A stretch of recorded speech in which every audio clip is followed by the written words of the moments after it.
मित्रांनो, आज आपण बघणार आहोत धाराशिवमधील विमानतळ अर्थातच धाराशिव एअरपोर्ट या ठिकाणी मी दिलेली भेट. धाराशिव एअरस्ट्रीप ही साधारणपणे 70च्या दशकात बांधली गेलेली एअरस्ट्रीप आहे. त्यासोबतच हे मराठवाड्यातील पहिले वैमानिक प्रशिक्षण केंद्र म्हणूनही ओळखले जाते. आज आपण छोटे 7 आसनी टर्बोप्रॉप हे एक विमान बघणार आहोत.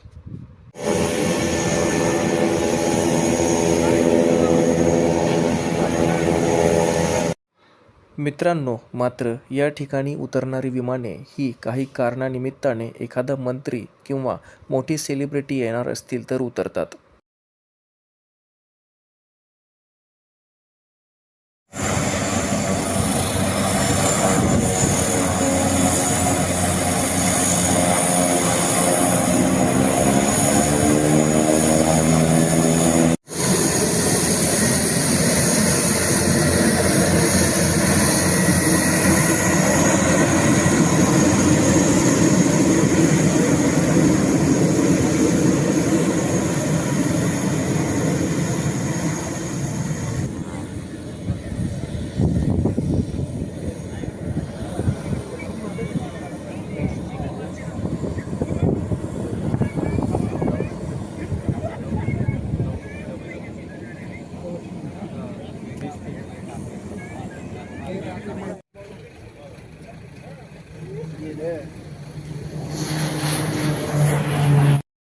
पीछे देखो, पीछे पीछे